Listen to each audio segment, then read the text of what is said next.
할렐루야. 네, 반갑습니다. 오늘도 하나님께서 허락하시는 풍성한 은혜가 우리 사랑하는 성도님들 모두에게 크게 차고 넘쳐나기를 소원합니다. 오늘 우리가 사사기의 말씀과 디모데후서의 말씀을 우리 함께 읽었습니다. 오늘은요, 이 본문의 말씀으로 흔들리는 세상, 흔들리지 않는 진리라는 제목으로 같이 말씀을 잠시 살펴보면서 하나님의 은혜를 나누고자 합니다. 사랑하는 우리 성도 여러분, 아마 한 번씩은 다들 경험해 보셨을 겁니다. 예전에 내가 살았던 어린 시절이 과거에 내가 살았던 어떤 지역이나 아니면 내가 한번 가보았던 지역을 우리가 이제 좀 시간이 지나서 다시 한번 찾아가 보게 되면 항상 이구동성으로 하는 말이 있죠. 그게 무슨 말이냐면 이 건물 언제 생겼어? 예전에는 없었는데 라고 하죠. 굉장히 건물이 하나 생기고 건물이 또 사라지고 또 건물이 또 다른 모양을 갖추고 있고 이런 것 때문에 그 예전에 살던 곳이나 어디 가면 또 이렇게 늘 그것이 새롭게 느껴져서 낯설게 느껴지기도 한다라고 하는 거죠. 그리고 또 예전에 살았던 지역이나 가봤던 길이라고 해서 우리가 예전에 가지고 있었던 그 기억만을 가지고 운전을 하게 되면요, 또 감옥 같은 낭패를 보기도 합니다. 이 길이 언제 생긴 거야? 라고 하면서 길을 헤매거나 못 보던 길로 인해서 좀 어려움을 당할 때도 있죠. 사회가 발전하면서 필요에 의해서 길이 새롭게 만들어지고 없어지기도 하기 때문에 우리의 어떤 인식이나 우리의 기억만으로 가지고 하면은 한 번씩 가다가 어려움을 당할 때가 있죠. 그래서 요즘에 현대인들에게 있어서, 특히 운전하는 분들에게 있어서 필수품은 블랙박스와 함께 내비게이션이라고도 할 수가 있을 것입니다. 그런데 여러분, 그거 아세요? 아무리 눈부신 발전이 있어서 길이 생기고 없어지고 심지어 신도시가 들어서서 없던 길이 새롭게 생긴다든지 아니면 길의 방향이 완전히 바뀌어 있어도, 그렇게 변하는 여러 가지 모습을 갖추고 있어도 변하지 않는 한 가지가 있다라고 하는 거예요. 그 변하지 않는 한 가지는 뭐냐면 바로 방향입니다. 아무리 길이 바뀐다 한들, 길이 생기고 길이 없어지고 한들 방향은 바뀌지가 않습니다. 길이 바뀐다고 해서 북쪽이 남쪽이 되고 남쪽이 북쪽이 되고 아니면 동쪽이 서쪽이 되는 그런 일은 일어나지 않는다라고 하는 거죠. 그래서 예나 지금이나 항해사들에게 있어서 필수품은 바로 나침반이라고 할 수가 있을 것입니다. 이 나침반은요, 어떠한 경우에도 북쪽을 가리키고 있기 때문에 어디서라도 그 방향을 보고 목적지를 찾아갈 수가 있습니다. 그래서 항해를 하시는 분들에게 있어서는요, 없어서는 안 될 필수품이 바로 이 나침반이라고 할 수가 있습니다. 사랑하는 여러분, 그런데 이와 같이 망망대해와 같은 그러한 우리 암흑 속에 있는 것 같고 미래가 보이지 아니하는 그러한 인생길, 정말 앞이 보여지지 않는 그러한 망망대해와 같은 그러한 긴 인생길을 걷고 있는 우리 인생에도 결코 변하지 않는 나침반이 있다라고 하는 사실을 알고 계십니까? 그 인생의 나침반은 바로 하나님의 말씀인 성경이다라고 하는 것이죠.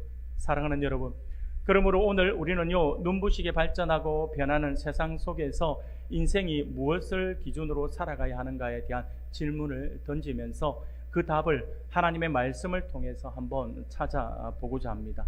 사랑하는 여러분, 앞서도 말씀을 드린 바와 같이 필요에 의해서 길이 만들어지고 또 사라지듯이 시대와 장소에 따라 정답이나 기준이 계속 변할 수 있다라고 믿는 것을 우리는 상대주의라고 하고, 그러한 생각 속에서 모든 것들을 갖추어 나가는 생활을 하는 사람을 우리가 그 사람의 어떤 사고를 우리는 상대주의 세계관이라고 이렇게 이야기를 합니다.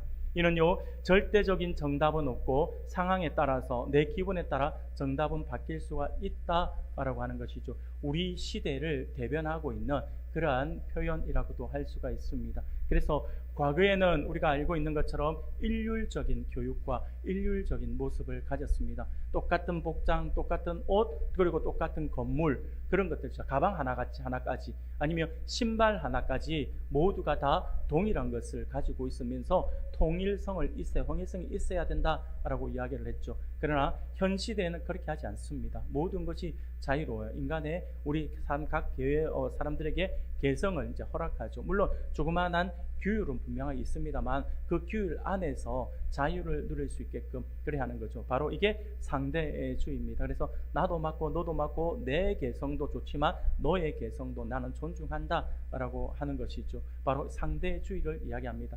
사랑하는 여러분, 그러면 정말 시대가 변하고 사람들의 인식의 유행에 따라서 미의 기준이 바뀌는 것처럼 우리가 믿는 진리와 도덕의 기준도 언제든지 바뀔 수가 있는 것일까라고 하는 거예요. 내가 옳다라고 생각하며 그게 정말 정답이 되는 것일까라고 하는 거죠. 앞서도 언급한 것처럼 시대와 상황에 따라 사람들의 생각이 계속 변하고 다양해지듯이 진리나 도덕의 기준도 상황에 따라서 언제든지 바뀔 수 있다라고 믿는 것, 그게 바로 상대주의 세계관 안에서 생겨나는 생각입니다. 이 세계관 속에서는요, 무조건 맞는 정답은 없어라고 이야기를 합니다. 사람마다 상황마다 정답은 다를 수가 있다라고 이렇게 이야기를 하고 있는 것이죠. 똑같은 우리가 산수라고 하더라도 똑같은 하나 더하기 하나가 우리가 2라고 생각을 할지라도 이 상대주의 세계관 안에서는요, 반드시 하나 더하기 하나는 2가 될 수 있는 것은 아니다라고 이야기를 해요. 그래서 그 뭐냐면 하나 더하기 하나를 오히려 더 큰 하나로 볼 수도 있다라고 하는 거죠. 그렇죠. 그런 식의 어떤 개념으로 접근한다라고 하는 거죠. 근데 여러분, 과연 정말 그럴까라고 하는 거예요. 이 상대주의 세계관이 어떻게 보면 굉장히 개성을 존중하기 때문에 긍정적으로 받아들일 수가 있는데, 정말 그러면 그게 모든 것이 다 그 말하는 대로 옳고 좋고 정의로운가? 라고 하는 거죠. 사랑하는 여러분, 오늘은 우리가 오늘 주신 말씀을 통해서 상대주의를 어떻게 바라봐야 하는지, 우리 현대를 장악하고 있는 이 상대주의를 어떻게 보아야 하는지, 그리고 하나님 나라 백성으로서 어떤 생각과 태도를 가져야 하는지에 대해서 우리가 오늘 말씀을 통해서 함께 살펴보면서 하나님의 은혜를 나누고자 합니다. 하나님은 출애굽한 이스라엘 백성들에게 십계명과 여러 가지 율례를 분명하게 가르쳐 주셨습니다. 약속의 땅에 들어가서 하나님의 백성답게 살 수 있도록 행복한 길을 보여주신 것이죠. 하나님께서 안 주셔도 돼요. 안 주셔도 되지만 그럼에도 불구하고 백성들로 하여금 이렇게 지켜나가야 된다라고 하면서 하나님께서 십계명을 중심으로 한 율법을 하나님께서 그들에게 주셨다라고 하는 거죠. 여러분, 어떻게 보면 하나님께서 우리에게 주신 율법이라고 하는 것은요, 우리를 사람을 옥죄는 것 같고 사람을 올무에 가두는 것 같이 느껴집니다. 그러나 그렇지 않습니다. 어떤 시각을 가지냐에 따라서 다르죠. 법이라고 하는 것은 우리의 발목을 잡는 게 아니에요. 발목을 잡는 것이 아니라 법이라고 하는 것은 하나의 테두리입니다. 테두리, 울타리예요, 울타리.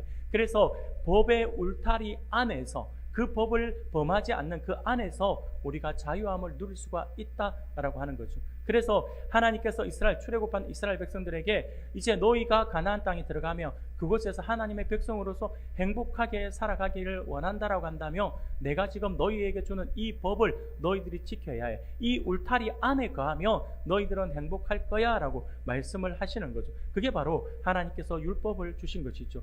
하나님께서 그 일환으로서 하나님은요, 무엇이 옳은지 무엇이 잘못인지 분명한 기준을 제시해 주셨다라고 하는 거죠. 쉽게 말하면 하나님은 하나님의 백성들을 위하여서 그들을 보호하시고 보존하시기 위해 그들을 위한 하나님의 사랑의 울타리를 지금 쳐주신 것이다 라고 하는 것입니다. 그런데 이스라엘 백성들은요, 하나님의 분명한 말씀과 기준의 그 울타리를 그들이 살아가면서 점점 잊어버리기 시작합니다.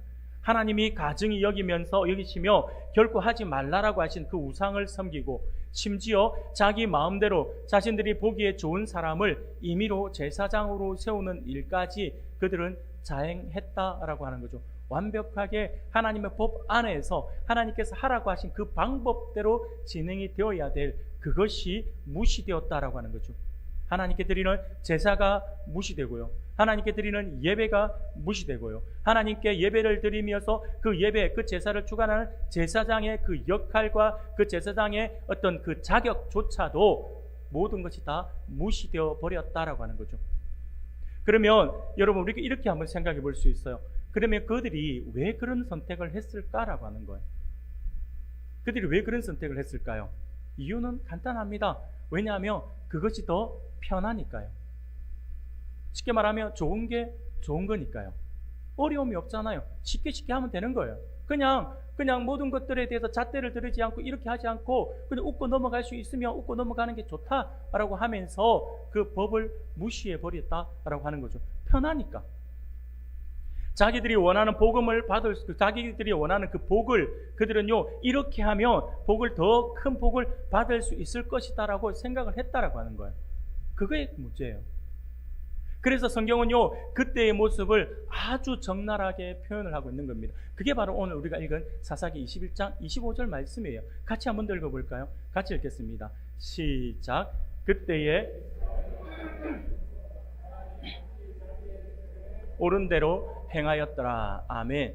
자기의 생각에 맞는 대로 지금 행하는 거예요. 하나님의 법이 무시되고 하나님께 드려야 될 그 모든 영광이 무시되어지면서 내 생각에 맞는 대로 행동을 했다라고 하는 거죠.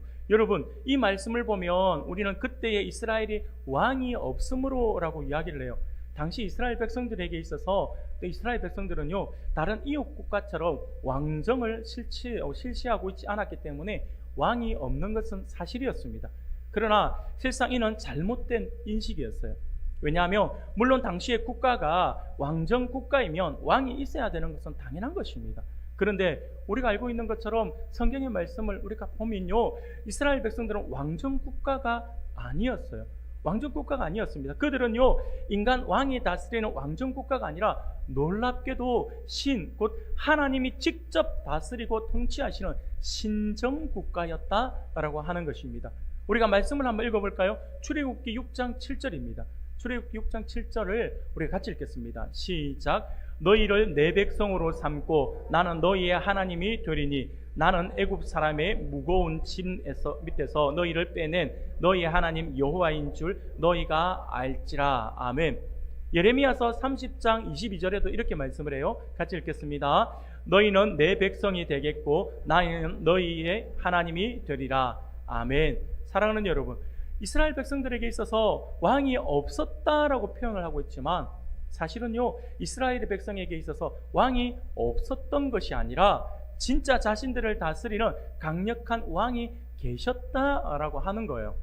그분은 다름이 아니라 하나님이셨습니다. 세상의 왕이 아니라 바로 하나님이 직접 다스리는 나라, 그 나라가 이스라엘 공동체였다라고 하는 거죠.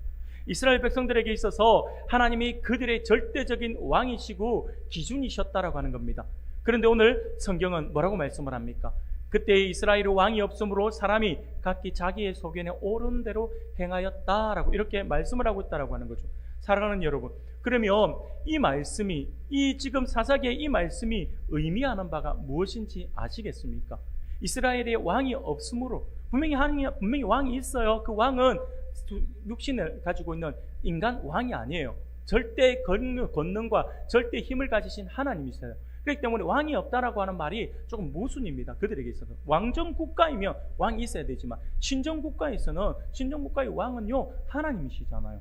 그런데 그들에게 왕이 없었다라고 이야기를 하는 거예요. 이 말이 의미하는 바가 무엇인지 아시겠습니까? 사랑하는 여러분, 이 말씀은요 이스라엘 백성들이 하나님을 자신의 왕으로 인정하지 않았다라고 하는 말이에요. 하나님이 친히 다스리시는 신정국가였지만 백성들이 하나님을 자신들의 왕으로 여기지 않았고 그러다 보니까 하나님의 뜻을 구하지도 않았으며 하나님의 말씀보다 스스로 자기들의 생각과 경험을 더 믿었다라고 하는 거예요. 그렇게 그들은 자신들의 눈에 보이는 상황과 자기 판단을 더 중요하게 여겼다라고 하는 것이죠. 철저히 왕이신 하나님을 무시하는 행동을 일삼았다라고 하는 거예요. 근데 이 모습이 과거의 이스라엘 백성들에게 있느냐라고 하는 거예요. 아니에요. 오늘 우리 시대에도 있어요. 우리는 안 그런 것 같죠? 우리도 그렇습니다. 우리도 하나님의 말씀이 기준이 되어야 되는데 그 하나님의 말씀을 제쳐놓고 내 생각을 앞세우는 거예요. 내 생각을 앞세워서 하나님의 말씀은 어떻게 기록되어 있고 하나님께서 어떻게 우리에게 말씀해 주셨는가를 생각지도 않아요. 살펴보지도 않아요. 그러면서 내 생각대로 하려고 그래요. 내 생각이 곧 정이고 내 생각이 곧 사람을 살리는 것이고 내 생각이 곧 하나님을 위한 생각이다라고 하는 착각 속에 살아가고 있다라고 하는 거죠. 철저하게 하나님을 무시하는 그러한 행동이 오늘 우리 안에도 자연되어지고 있다라고 하는 것이죠. 사랑하는 여러분, 여기서 우리가 꼭 기억해야 될 중요한 사실이 있습니다. 앞서 말씀을 드린 것처럼 이스라엘 백성들이 이렇게 했던 이유가 뭔가라고 했던 것이 더 많은 복을 받기 위한 것이고 그것이 옳다고 그것이 더 잘 되는 길이다라고 그들이 생각했다 했잖아요. 그런데 여기서 우리가 분명히 기억할 것은 뭐냐면 내 생각이 기준이 되는 삶은 그것이 달콤하게 들려지고 그렇게 살 때에 참 자유를 통한 행복이 찾아올 것 같아 보이지만 그 길은 점점 흔들리고 무너지게 되고 그 끝은 걷잡을 수 없는 혼란을 초래하게 되어진다라고 하는 거예요. 그것이 법으로 대변되는 기준이 없는 삶의 끝이다라고 하는 사실을 우리가 기억해야 합니다. 하지만 하나님의 말씀이 기준이 되면 우리의 삶은 다시 바른 자리를 찾게 되어 있습니다. 하나님은 우리의 삶의 절대적인 왕이시고 가장 높고 귀한 기준이시기 때문에 그렇습니다. 그래서 우리는 언제나 내가 옳다라고 이렇게 생각하는 것이 아니라 하나님은 뭐라고 말씀하시는가라고 하는 것을 물어야 하는 것입니다. 그리할 때 우리는 하나님 나라 백성답게 참 자유를 누리며 그 자유에서 오는 참 행복을 누리면서 바르게 살아갈 수가 있다라고 하는 것이죠. 사랑하는 여러분, 우리가 알고 있는 진리라고 하는 것이 우리의 기분에 따라 바뀔 수 있는 것일까요? 사람의 생각에 따라 달라질 수 있는 것일까요? 그것이 달라질 수 있다라고 믿는 것이 바로 상대주의 세계관 속에서 나오는 생각입니다. 그러나 결코 그럴 수는 없습니다. 절대 그럴 수가 없어요. 우리가 잘 알고 있는 것처럼 우리 하나님은요, 어제도 오늘도 변하지 않는 분이십니다. 그래서 우리는 하나님을 처음과 나중 되시는 분이시다라고 고백을 하고요, 언제나 동일하신 분으로 우리가 소개하고 또 그렇게 믿고 있습니다. 만약에 하나님께서 우리 인간들처럼 상황에 따라 기분에 따라 변하는 변덕스러운 분이시다라고 한다면 어떻게 될까요? 놀랍게도 한번 생각해 봤어요. 하나님이 변덕스러운 분이시다. 하나님이 상황에 따라서 그 시대의 상황에 따라서 그 사람들의 모습에 따라서 변하시는 분이시고 말씀도 변하는 것이다라고 한다면 과연 어떻게 될까 한번 생각해 봤어요. 놀랍게도 제 생각의 끝은 무엇이었냐니까 우리 가운데 단 한 명도 구원을 받을 사람은 없다라고 하는 거죠.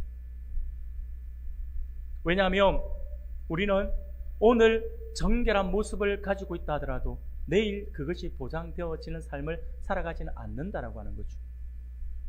우리는 돌이킬 수 없는 수없이 많은 반복되는 그 죄 속에서 우리가 살아가고 있습니다. 결국 우리가 그것을 우리가 본다면 우리를 향하신 하나님의 마음을 우리가 분명히 우리의 그 모습을 하나님께서 보신다면 하나님께서 우리를 향한 그 구원 계획과 우리를 향한 그 은혜, 그 모든 것을 돌이켜 철회하시지 않으실까라고 하는 거죠.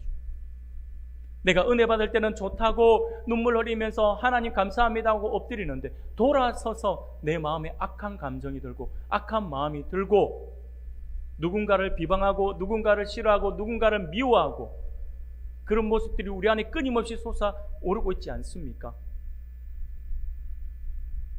하나님은요 그 모든 걸 다 알고 계시잖아요. 그러니 여러분, 하나님이 변하지 않는다라고 하는 것이 우리에게 얼마나 큰 은혜인지를 우리가 분명히 기억해야 합니다.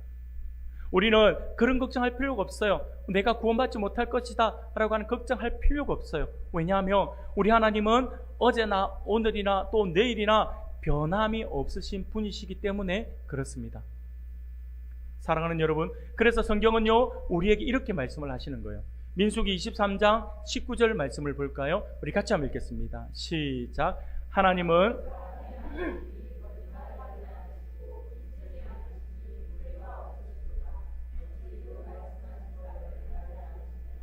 말씀을 당하지 않으시리야. 아멘. 사랑하는 여러분, 하나님은요 사람과 같지 않다라고 하는 거예요. 사람은 분명히 달라요. 어제는 좋다고 막 웃고 있다가 오늘은 싫다고 하다가 내일 다시 또 좋다고 할 수 있는 그 연약한 변덕쟁이가 바로 우리들입니다. 우리들이잖아요.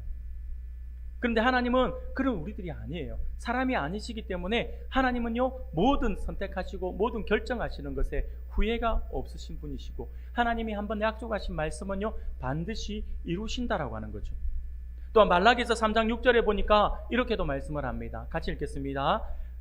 나 여호와는 변하지 아니하나니 그러므로 야곱의 자손들아 너희가 소멸되지 아니하느니라. 할렐루야. 아멘. 하나님께서 우리를 한번 선택하셨기 때문에 다시는 우리를 버리지 않겠다라고 하는 말씀을 뚜렷하게 말씀을 하시는 거예요. 그 이유가 뭐냐니까 나 여호와는 변하지 않는다라고 말씀을 하시잖아요. 뿐만 아니라 히브리서 저자는요, 히브리서 13장 8절에서 예수 그리스도는 어제나 오늘이나 영원토록 동일하시다라고 이렇게 말씀을 하고 있다라고 하는 겁니다. 사랑하는 우리 성도 여러분, 그렇습니다. 우리 하나님은 결코 변하시는 분이 아니세요. 이 사실을 반드시 믿으시기 바랍니다. 그리고 또한 우리 하나님은 변하시지 않으시는 분이시기 때문에 역시 하나님의 말씀도 변하지 않아요. 우리 하나님은 세상을 창조하시면서 무엇이 참되고 선한 것인지, 무엇이 아름다운 것인지를 분명한 기준을 세워두셨습니다. 이 세상을 분명 아무렇게나 만들지 않으셨다라고 하는 거죠. 지난주에도 우리가 함께 살펴본 것처럼 하나님은요, 모든 창조에 있어서 하나님의 분명한 목적과 질서 안에서 그 모든 것을 만들어 주셨다라고 하는 것입니다. 그래서 이 세상에는요, 하나님이 정하신 분명한 기준이 있습니다.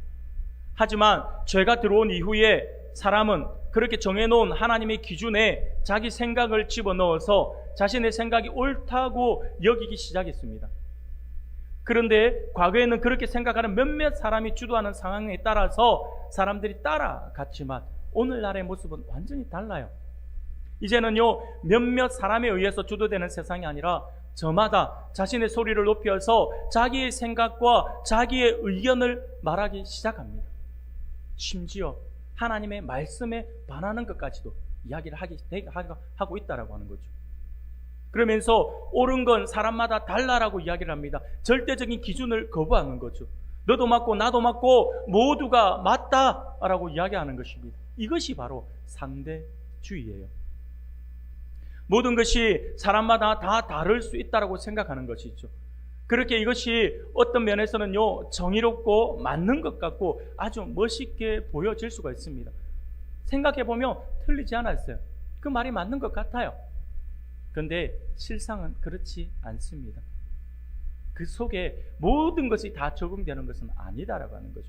바로 하나님의 말씀이 성경 중에 우리가 보면요, 지혜의 말씀이라 부르는 잠언에 보면, 잠언서의 말씀을 보면 이런 말씀을 해요. 우리가 잘 아시는 말씀이에요. 같이 한번 읽어볼까요? 잠언서 14장 12절입니다. 같이 읽겠습니다. 어떤 길은 사람이 보기에 바르나 필경은 사망의 길이니라. 아멘. 사랑하는 여러분, 우리는요, 연약한 존재들이에요. 연약한 존재들이라고 하는 말은 무엇을 가지고 있는 것이냐면, 오늘 내가 맞다라고 이야기하는 그 이야기가 내일 상황이 바뀌면 틀렸다라고 바뀌어질 수 있는 존재, 그 존재가 우리들이라고 하는 거죠. 그래서 내가 지금 선택하는 이것이 맞다라고 생각을 하지만 그것이 곧 사망의 길이 될 수도 있다라고 하는 거죠. 내 생각, 내 판단이 기준이 아니라 하나님의 말씀이 기준이 되어야 되는 이유가 바로 거기에 있는 것입니다. 여러분, 내 눈에 좋아 보여도 내 생각에 맞는 것 같아도 결국 그것은 어디까지나 연약한 인간의 눈과 어리석고 불완전한 인간의 생각일 뿐이며, 하나님의 말씀의 기준을 떠난 그러한 길은 결국 위험하다라고 하는 사실을 이 잠언의 말씀에서 우리에게 분명히 가르쳐주고 있다라고 하는 것이죠. 여러분, 그래서 우리는요, 진리는 사람이 정하는 것이 아니라 진리는 하나님께 있다라고 하는 사실을 우리가 결코 잊어서는 안 됩니다. 그래서 우리 주님께서도 그 사실이 너무나도 중요하기 때문에 이렇게 직접적으로 우리에게 말씀을 주고 있는 거예요. 같이 한번 보겠습니다. 요한복음 14장 6절입니다. 같이 읽겠습니다. 시작. 예수께서 이르시되 나로 말미암지 않고는 아버지께로 올 자가 없느니라. 아멘. 사랑하는 여러분, 우리 주님께서 아주 분명하게 말씀을 하십니다. 하나님의 백성들로서 우리 성도들은 예수님이 바로 변하지 않는 진리라고 하는 사실을 결코 잊어서는 안 될 것입니다. 사랑하는 여러분, 우리는 모든 것을 내 마음대로 판단하지 않고 하나님의 말씀 앞에 겸손히 서는 사람이 되어야 합니다. 나는 어떻게 생각하지보다 하나님은 뭐라고 말씀하실까를 먼저 묻는 하나님의 백성들이 바로 그것을 묻는 사람이 바로 하나님의 백성이다라고 하는 사실을 잊어서는 안 될 것입니다. 이와 같이 변하지 않는 하나님의 말씀을 붙들 때 우리는 흔들리지 않는 그러한 삶을 살아갈 수가 있는 것입니다. 사랑하는 여러분, 그렇다면 사람들은 왜, 앞서도 한번 질문을 던진 것처럼 사람들은 왜 자기 마음대로 진리를 정하려 할까요? 왜 이게 맞아 라고 스스로 결정하려고 할까요? 이것은요, 이유는 굉장히 단순합니다. 앞서 이스라엘 백성들이 보여준 그 모습 그대로예요. 모든 사람은 자기 마음대로 살고 싶어 하기 때문에 그렇습니다. 쉽게 말해서 사람은 자기 마음대로 살고 싶어 하는 본성이 있어요. 그래서 하나님 말씀보다 내 생각이 더 편하고 더 쉬워 보이기 때문에 그렇습니다. 그것이 바로 죄로 인해 생긴 자기 중심적인 마음입니다. 이것은요, 누가 가르쳐서 그렇게 가지는 마음이 아니에요. 여러분들이 어릴 때 우리가 자녀를 낳았을 때 우리 아이를 키워보면 알잖아요. 아이들에게 자기 중심적인 것을 가르치지 않았어요. 그럼에도 불구하고 아이들은요, 어느 순간, 물론 어린아이들이 어릴 때 어머니 품에서 안겨 다닐 때는 그런 게 없습니다만 이제 자기가 아장아장 걷기 시작해요. 걷기 시작하면 자기가 중심을 잘 못 잡기 때문에 어디를 가면 엄마 손을 꼭 잡으려고 하죠. 근데 정말 조금만 더 자라요? 크잖아요? 한 서너 살 되고 나면 엄마 손 안 잡으려고 해요. 내가 할 수 있다라고 생각을 하는 거예요. 그 엄마가 보면 굉장히 불안하잖아요. 그래서 엄마는 좀 빨리 가고 싶은데, 해서 손을 좀 잡고 갔으면 좋겠는데, 어떻게 하면 손을 잡으면 자꾸 손을 놔라고 하잖아요. 손을 놔라고 해요. 여러분, 누가 가르쳐 주지 않았어요? 본성이에요, 본성. 자기 마음대로 살고 싶어하는 본성을 우리가 볼 수가 있는 것이다라고 하는 거죠. 사랑하는 여러분, 하나님의 말씀보다 내 생각이 더 편하고 더 쉬워 보이기 때문에 사람들은 그렇게 생각을 하는 거예요. 그렇게 판단을 하는 거예요. 이것이 바로 죄로 인해 생긴 자기 중심적인 마음입니다. 여러분, 우리가 흔히 사사기에 나오는 이 이스라엘 백성들을 보면 우리가 답답해할 때가 많습니다.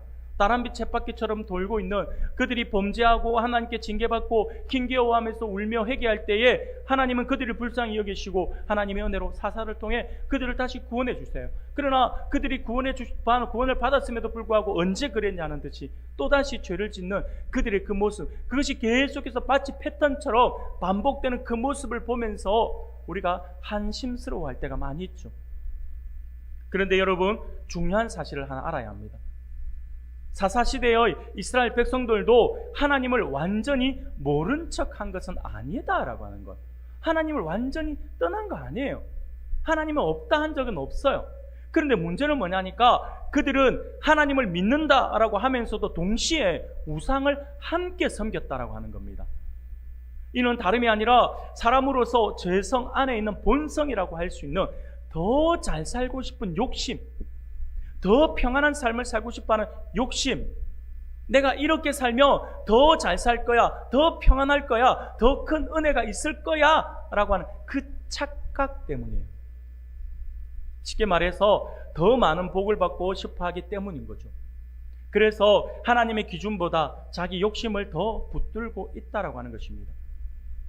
쉽게 말해서 하나님의 말씀에 이럴 때는 이렇게 하라라고 하는 말씀을 하셨으면 인간들이 생각을 하는 거예요. 아, 하나님의 말씀에 아멘 하면서 이렇게 따라가는 것이 아니라 내 생각에는 이 말씀에 그래 굳이 이렇게 하면 시간도 더 많이 들 것 같고 물질도 많이 들어갈 것 같고 내 열정도 더 많이 들어갈 것 같은데 굳이 이렇게 할 필요가 있을까? 그러면서 이렇게 돌아서 이렇게 해버리면 내 생각에 이렇게 하면 좀 더 쉬울 것 같은데, 그럼 더 빠르게 그 길로 갈 것 같은데 라고 생각을 하는 거죠. 그러면서 말씀에 자기 생각을 접목하면서 말씀에서 내가 하기 힘든 거, 거추장스러운 것은 떼어내버리고 내가 보기 좋고 내가 읽기 좋고 내가 받아들이기 좋은 것만 생각하고 거기에 내 생각을 접목해서 그렇게 생활을 하는 거예요. 그러다가 내가 만약에 실패를 경험하면 어떻게 합니까? 내 생각을 집어넣은 걸 하나도 생각 안 합니다. 왜 내가 하나님 말씀대로 살았는데 왜 하나님은 나에게 이렇게 하실까? 이렇게 한다니까요. 하나님의 말씀을 지키되 변형시켜서 지키려고, 변형시켜서 받아들이려고 한다라고 하는 거죠. 그게 내가 볼 때 더 잘 살 것 같고, 더 행복할 것 같고, 더 시간을 아낄 것 같고, 내 열정을 더 소비하지 않을 것 같으니까요. 사랑하는 여러분, 오늘 우리가 읽었던 또 다른 본문인 이 디모데서에서는 이런 모습을 아주 분명하게 경고하고 있어요. 우리 다시 한번 읽어볼까요? 디모데후서 4장 3절 4절입니다. 같이 읽겠습니다. 예, 한 템포 쉬었다가요. 자, 한숨 쉬고, 그러면 제가 쉬었으니까 제가 읽어드리겠습니다. 때가 이르리니 사람이 바른 교훈을 받지 아니하며 귀가 가려워서 자기의 사욕을 따를 스승을 많이 두고 또 그 귀를 진리에서 돌이켜 허탄한 이야기를 따르리라. 아멘. 사랑하는 여러분, 여기서 때가 이르리니 사람이 교훈을 받지 아니한다라고 말씀을 해요. 이 말씀은 어떤 말씀이냐면 말세에 있을 그 고통의 때에 나타날 그 징후와 어떻게 보면 그 맥을 같이 하고 있는 말씀이라 할 수 있습니다. 사람들이 진리이며 구원의 말씀인 그리스도의 복음이 선포되는 것을 견디지 못하고 결국 그것을 강하게 배척하게 될 것이다 라고 하는 거죠. 마지막에 가까우면 가까울수록 하나님의 복음이 들어가지 않고 하나님의 말씀이 귀에 들어오지도 않는다라고 하는, 사람들이 그것을 거부한다라고 하는 거예요. 과거부터 지금까지 여러분들 보실 때에 우리 대한민국은요, 우리 경제적으로 한강에 기적해서 경제적으로 전 세계에서 1위를 찾아볼 수 없을 만큼 눈부신 발전을 했잖아요. 그것과 함께 전 세계 교회사에서 찾아볼 수 없을 만큼 눈부신 부흥의 은혜를 입은 것도와 마찬가지로 우리 대한민국의 한국 교회입니다. 그런데 여러분 잘 아시는 것처럼 과거에 여러분 수십 년 전의 복음을 전할 때와 지금의 복음을 전할 때 보면 언제가 더 쉬웠던가요? 과거가 훨씬 쉬웠어요. 그래서 저도 물론 그런 세대는 아니에요. 그런 세대는 아닌데 우리 앞에 선배님들, 목사님들 이야기를 들어보면 과거에는 그냥 척박한 땅에 천막 하나 치고 교회 편만 하나만 딱 붙여도 성도들이 왔다라고 해요. 그래 와서 기도하고 막 그래 했다라고 이야기를 해요. 그리고 과거에는 그냥 북 하나 들고 북 치고 나가면 아이들이 몰려왔다라고 이런 이야기를 해요. 꿈의 이야기 같아요. 지금은 여러분 북 치고 나가보세요. 신고 들어갑니다. 지금 학교 앞에 전도하러 나가보세요. 사탕 하나 주면요 신고 들어가요. 학교에서 경비 보는 보안관 아저씨가 뛰어나옵니다. 여기서 이러시면 안 됩니다. 그러면서 가세요. 음식을 함부로 주서도 안 되고 학교에서도 주면 받아먹지 말라라고 교육을 하죠. 마찬가지입니다. 자칫 잘못하다가 요즘에 아이들에게 전화번호 하나 달라 했다면 큰일 납니다. 특히 여학생들, 저같이 험상궂게 생긴 남자가 갑자기 여학생 전화번호 달라 그랬다면 큰일 납니다. 그게 지금 시대예요. 여러분, 이게 단순한 어떤 사람들의 시대가 바뀌고 사람들의 생각이 바뀌었다라고만 볼 수 있는 게 아니에요. 성경대로 한다면 마지막 때가 정말 가까웠구나라고 하는 거죠. 복음이 들어가지 않는다라고 하는 거죠. 사람들이 진리의 말씀을 강하게 배척할 거다라고 이야기합니다. 그러면서 나타나는 현상이 뭡니까? 귀가 가려워서 자기의 사욕을 따를 스승을 많이 둔다라고 하는 거예요. 이게 무슨 말일까요? 진리와 참 교훈을 도외시한 사람들이 자신들의 헛된 망상이나 왜곡된 본성을 만족시키기 위해서 자기들의 귀를 즐겁게 하는 것에 집중한다라고 하는 거죠. 귀가 가려우면 어떻게 합니까? 귀를 그렇게 시원하게 해야 되잖아요. 그래서 이게 무슨 말이냐니까 듣기 싫은 소리, 듣기 힘든 소리, 이런 소리 하면 듣기 싫어하는 거야. 안 좋아하는 거야. 그러니까 내 속을 시원하게 해주는, 네가 잘하고 있다, 네 말이 맞다, 네가 옳다, 그 소리 듣는 사람들만 찾아가는 거예요. 그 소리만 듣는 사람들만 좋아하고 그 소리 하는 사람들만 좋아하는 거죠. 그래서 지금 우리 시대는요 얼마나 힘드냐면 목회자인 저희들 입장에도 마찬가지예요. 많은 분들이 천국과 지옥에 대한 설교하기를 부담스러워하고요, 교리 이야기하기를 힘들어하고요. 왜냐하면 성도들이 싫어한다고요. 성도들은 도덕적 기준을 가지고 듣기 좋은 말만 한 주간 동안 심지어 딱 대놓고 그렇게 이야기하는 성도들도 있대요. 목사님, 우리가 한 주 동안 삶 속에서 얼마나 힘든 줄 아세요? 현장에서 얼마나 힘들고 얼마나 우리가 세상에 그 많은 어려움들을 당한 줄 아세요? 그냥 주일이 오면 목사님 우리 마음이 편하도록 좀 쉬운 이야기 좀 해주시고 편한 이야기 해주시고 한 주간 고생하셨습니다, 여러분들 푹 쉬셨다가 한 주간 또 힘내서 또 출발합시다, 이렇게 이야기해 주면 안 됩니까? 라고 말하는 사람들이 있다라고 하는 거예요. 여러분, 내 귀에 좋은 소리가, 무조건 듣기 좋은 소리가 좋은 말인가요? 좋은 건가요? 그게 우리 영혼을 살찌게 하는 건가요? 마치 몸에 좋은 쓴 약은 싫어하고 입에 달콤한 그 음식만 먹고 싶어 하는 것이 오늘 우리 현대인을 살아가는 사람들의 모습이다라고 하는 거죠. 달콤한 말이 우리를 살리는 것 아니지 않습니까?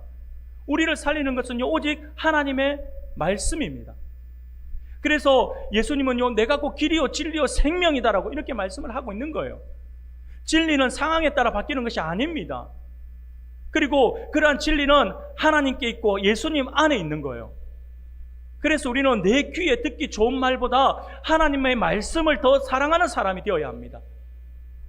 나는 어떻게 느끼지보다 하나님은 뭐라고 말씀하실까를 먼저 묻는 우리 성도님들이 되시기를 소원합니다.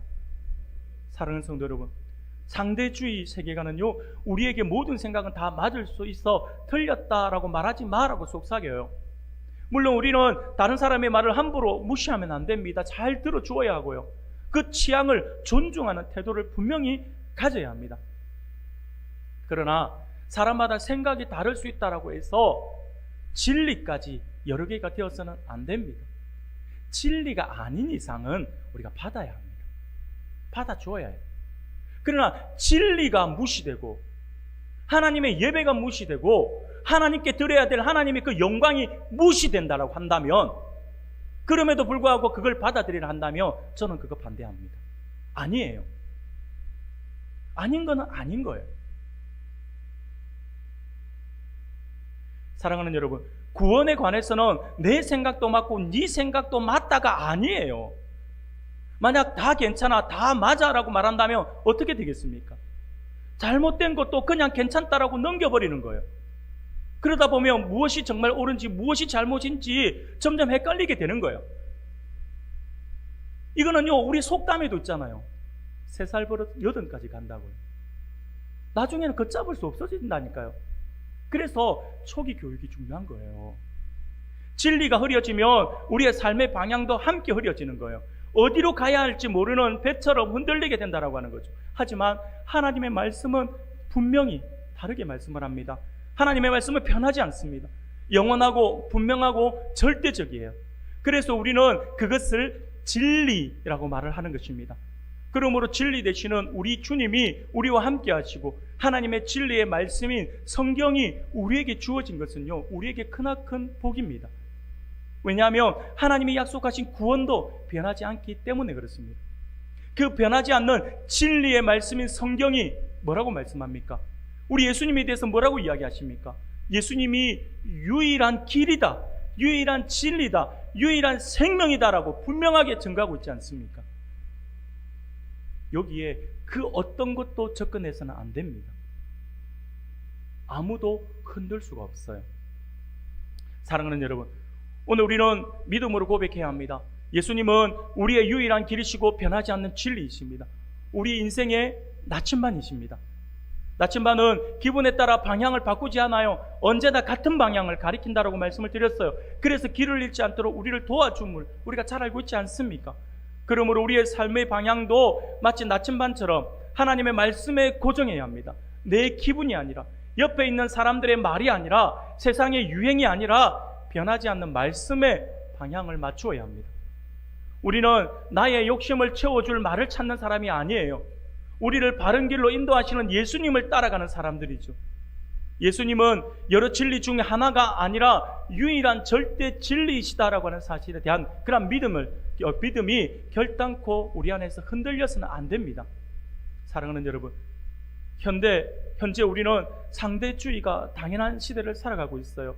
사람들은 내 생각도 맞고 네 생각도 맞다라고 말을 하죠. 이게 어떤 면에서는 정의롭게 들려지고요, 배려와 포용이라고 하는 단어로 접근되어집니다. 그렇게 포장되어 있어서 우리가 이렇게 들려지지만 사실은 이것이 진리에 적용될 때는 결코 그렇지 않다라고 하는 것을 기억해야 합니다. 관계 안에서는 상대주의의 개념이 반드시 필요합니다. 과거에는요, 대를 위한 소의 희생은 당연하다고 생각을 했어요. 그러나 상대주의 세계관 안에서는요, 그 소도 중요하다라고 같이 보아야 한다라고 하는 거죠. 그래서 관계 안에서는요, 이 말도, 이런 말도 할 수 있구나, 이런 이야기도 할 수 있지, 저런 이야기도 할 수 있지 라고 하는 것이죠. 교회도 이래 돼야 됩니다. 교회도요, 저도 그래서 여러분들과 한번 제가 목회를 하면서 아마 여러분들에게 제가 목회자이기 때문에, 담임 목사이기 때문에 여러분들 무조건 이 말 하면서 제가 이거 따르시오, 저거 하시오, 이렇게 하시오라고 한 적은 없습니다. 그렇게 해서는 안 된다고 생각하기 때문에 그렇습니다. 그러나 진리에 관련되어서는 저는 양보하지 않습니다. 모두가 다 이야기할 수 있잖아요. 그렇죠? 여러분들의 의견들 다 이야기해 줄 수 있고 그 이야기 들을 수도 있어요. 들어줄 수 있어요. 그러나 그것이 들어준다라고 해서, 듣는다라고 해서 그것이 100% 맞고 따라간다라고 하는 건 아닙니다. 의견을 조율하고 의논하고 한번 토론하고 이런 거죠. 사랑하는 여러분, 이런 부분은 반드시 필요합니다. 그러나 그것이 진리가 아니기 때문에 가능해요. 진리라고 한다면 양보가 안 되죠. 어느 순간 갑자기 와서 목사님, 제가 생각할 때 절에서 하는 대로 한다 해도 구원은 있지 않을까요? 절에서 하는 거, 절을 가만 보세요. 우리보다 더 열심히 있어요. 우리는 하루에 3,000번 하고, 자기는 하루에 3,000배도 하고요. 뭐 탑돌이 뭐 수십 바퀴도 뭐 돌고요. 막 무릎이 다 까지도록 엎드려서 뭐 절하고요. 얼마나 열심히 합니까? 그들의 그 정성을 보십시오. 그들에게도 그 정성을 보면 그들에게도 구원이 있는 거 아닐까요? 이렇게 이야기한다고 한들, 제가 생각할 때 우리 기독교인들보다 더 열심을 가진 거 보니까 맞는 것 같아요. 한번 생각해 봅시다. 우리 의논해 봅시다. 이게 맞을까요? 아니다라고 하는 거죠. 진리는 바뀌지 않습니다, 여러분. 내가 어떤 일을 하고 어떤 행동을 하고 어떤 선한 일을 한들 소용이 없어요. 내가 아무리 착한 일을 많이 한들 소용이 없어요. 왜? 예수를 안 믿으면 구원을 안 받아요. 못 받아요. 그게 성경에서 말하고 있는 진리예요. 사랑하는 여러분, 그거예요. 그래서 우리는 진리에 적용할 때, 상대주의가 진리에 적용할 때 우리는 그것을 허용할 수는 없어요. 그 시대에 지금 이스라엘 백성들이 했던 게 그거예요. 그래서 하나님이 오늘 우리에게 다시 한 번 더 이 말씀을 일깨워주고 있는 거예요. 그때에 이스라엘의 왕이 없으므로 사람이 각기 자기의 속에 옳은 대로 행하였다. 자기의 속에는 옳은 대로 행하였다라고 하는 것은 왕이신 하나님을 무시하는 것이고, 하나님이 정해놓은 진리를 무시하는 것이다라고 하는 거죠. 사랑하는 여러분, 앞서도 말씀을 드린 것처럼 이스라엘의 문제는 하나님을 몰랐기 때문이 아니라 하나님을 왕으로 인정하지 않았기 때문입니다. 이는 오늘 우리 시대의 많은 성도라 일컬음을 받는 우리를 향한 하나님의 분명한 경고의 말씀입니다. 그러므로 오늘 우리는 내 삶의 진정한 왕은 누구인지 한번 돌아보아야 합니다. 우리는 하루에도 수많은 선택을 하며 살아가죠. 그때마다 스스로에게 나의 생각이 아닌 하나님이 무엇이라 말씀하시는가를 먼저 묻는 성도님들이 되기를 소원합니다. 주님, 제 생각이 아니라 주님의 뜻대로 되기를 원합니다 라고 기도하며 고백할 수 있는 우리 성도님들이 되기를 소원합니다. 이러한 고백이 우리의 삶의 습관이 될 때 우리는 세상 속에서도 하나님 나라 백성답게 살아가게 될 것입니다. 이 사실을 우리가 분명히 기억하면서 변하지 않는 진리이신 예수 그리스도를 끝까지 붙들어서 좌로나 우로나 치우침 없이 오직 하늘의 푯대를 향해 달려가는 우리 모든 성도님들이 다 되시기를 주님의 이름으로 축원합니다. 아멘.